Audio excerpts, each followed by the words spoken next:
Assalamualaikum warahmatullahi wabarakatuh. Perkenalkan, saya Zakia Putri Kalkis dengan NIM 1911604052.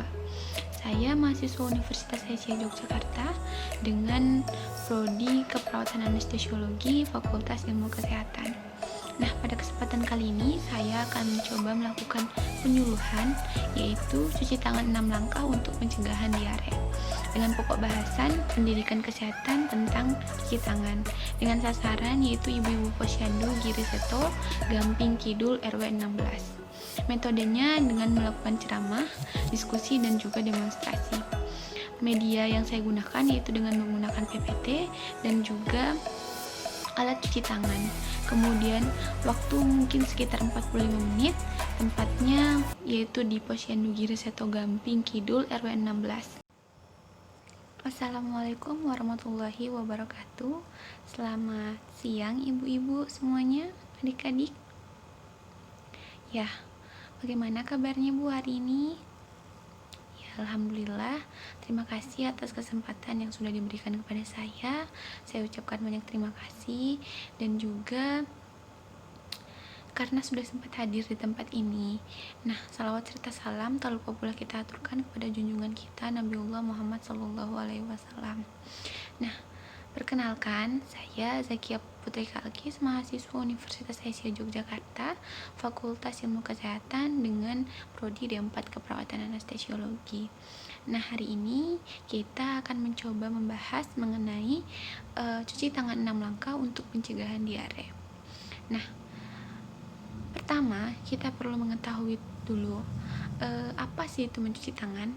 Nah, mencuci tangan adalah teknik dasar untuk melakukan pengontrolan dan pencegahan infeksi bakteri. Mencuci tangan adalah proses pembuangan kotoran dan debu secara mekanis dari kulit kedua belah tangan dengan memakai sabun atau pembersih lainnya dan dibilas dengan air bersih. Nah, sedangkan diare adalah diartikan sebagai buang air besar atau defekasi dengan feses yang berbentuk cair atau setengah cair. Dengan demikian, kandungan air pada feses lebih banyak daripada biasanya. Diare juga diartikan sebagai peningkatan massa tinja, frekuensi buang air besar atau fluiditas ataupun tingkat keenceran tinja meningkat. Setelah kita tahu apa itu mencuci tangan, sekarang kita perlu tahu tujuan dari mencuci tangan itu apa sebenarnya. Nah, tujuan dari mencuci tangan yang pertama, menghilangkan kotoran dan debu. Yang kedua, mengurangi jumlah mikroorganisme yang menempel pada telapak tangan. Kemudian yang ketiga, untuk mencegah transmisi mikroorganisme, transmisi ataupun perpindahan mikroorganisme. Kemudian yang ketiga, waktu mencuci tangan itu sebelum dan setelah makan, setelah ganti pembalut, sebelum dan setelah menyiapkan makanan, khususnya sebelum dan setelah memegang bahan mentah seperti produk tertentu dan ikan, kemudian setelah memegang hewan atau kotoran hewan, setelah mengusap hidung atau bersin di tangan, setelah mengenangani sampai sesudah buang air besar dan buang air kecil. Nah, jadi kita sudah tahu kan betapa pentingnya mencuci tangan. Nah, mencuci tangan itu ada 6 langkah. Adapun prakteknya kita bisa mempraktekannya bersama-sama ya ibu-ibu ya. Bisa ikuti saya untuk cuci tangan 6 langkahnya. Yang pertama, kita basuh tangan dengan air terlebih dahulu, kemudian menuangkan sabun secukupnya. Setelah itu diratakan dengan telapak tangan, kemudian gosok gerakan pertama, kemudian punggung tangan kanan maupun tangan kiri, sebaliknya. Ini gerakan kedua ataupun langkah kedua. Kemudian langkah ketiga, gosok kedua telapak tangan dan jari-jari tangan seperti ini. Kemudian langkah keempat itu jari-jari dan dari kedua tangan saling mengunci seperti ini. Ini langkah keempat. Kemudian langkah kelima, gosok ibu jari kiri berputar dalam genggaman tangan kanan dan juga sebaliknya. Nah, seperti ini. Kemudian langkah keenam itu gosokkan dengan memutar ujung jari-jari tangan kanan di telapak tangan kiri dan juga sebaliknya. Nah, seperti itu. Jadi yang pertama, langkah pertama, kemudian yang kedua, kemudian yang ketiga, kemudian yang keempat, kelima, keenam, maksud saya, mohon maaf, dan keenam. Nah, sangat mudah kan untuk menerapkannya ibu-ibu semua. Nah, selanjutnya kita masuk, kenapa sih cuci tangan itu dikaitkan dengan diare? Nah, diare diartikan sebagai buang air besar dengan feses yang berbentuk cair atau setengah cair ataupun setengah padat. Dengan demikian, kandungan pada feses lebih banyak daripada biasanya. Diare dibedakan menjadi diare akut, diare kronis, dan persisten. Diare akut adalah buang air besar pada bayi atau anak-anak melebihi 3 hari, disertai dengan perubahan konsistensi tinja menjadi cair dengan atau tanpa lendir dan darah yang berlangsung kurang dari 1 minggu. Sedangkan diare kronis seringkali dianggap suatu kondisi yang sama, namun dengan waktu yang lebih lama, yaitu diare lebih dari 1 minggu. Kemudian untuk diare persisten berlangsung 15-30 hari, merupakan diare berkelanjutan dari diare akut atau peralihan antara diare akut dan kronik.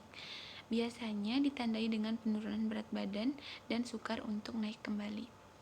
Nah, cara penularan diare pada umumnya melalui cara fecal oral, yaitu memakan atau minuman yang tercemar oleh entropatogen atau kontak langsung dengan tangan penderita atau barang-barang yang telah tercemar oleh tinja penderita atau secara tidak langsung melalui lalat.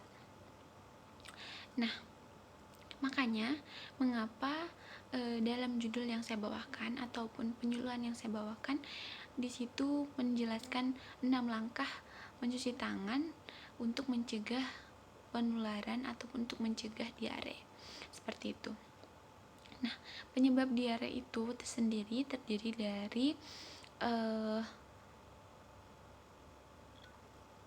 beberapa penyebab. Yang pertama, diare akibat virus, kemudian diare bakterial invasif, kemudian diare parasiter, dan diare akibat penyakit, dan juga diare akibat obat. Nah, penularan diare secara singkatnya dapat dikatakan melalui 4F, yakni finger ataupun jari, flies ataupun lalat, fluid ataupun cairan, field ataupun lingkungan. Nah, salah satu pencegahan penularan diare pada balita adalah kebiasaan yang berhubungan dengan kebersihan perorangan. Yang penting dalam penularan kuman diare adalah mencuci tangan. Mencuci tangan dengan sabun, terutama sesudah buang air besar, sesudah membuang tinja anak, sebelum menyiapkan makanan, sebelum menyuapi anak, dan sebelum makan. Mempunyai dampak dalam kejadian diare. Nah, adapun untuk penata laksanaan kasus diare pada balita, yaitu yang pertama dengan pemberian cairan atau rehidrasi awal dan rumat, kemudian yang kedua dietetik atau pemberian makanan, dan yang ketiga yaitu obat-obatan dan juga lintas diare. Lintas diare ini meliputi dehidrasi dengan menggunakan oralit, kemudian pemberian zinc berturut-turut selama 10 hari diberikan, kemudian teruskan pemberian ASI dan manfaat pada penderita diare yang disertai dengan darah. Nah, alhamdulillah kita sudah berada di penghujung acara hari ini.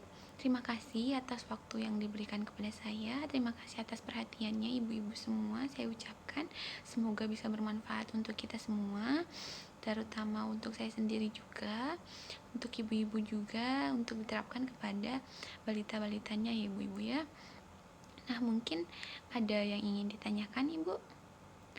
Atau setelah ini saya akan mencoba menanyakan beberapa pertanyaan ya kepada ibu-ibu semua untuk memastikan apakah ilmu ataupun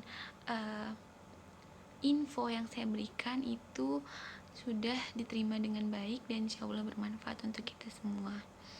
Nah, saya akan memberikan beberapa pertanyaan ya kepada ibu-ibu semua.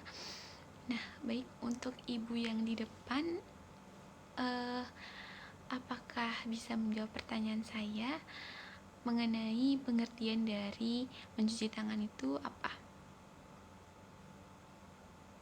Nah, benar sekali. Nah, Ibu yang di sampingnya boleh uh, menunjukkan bagaimana sih 6 langkah mencuci tangan itu?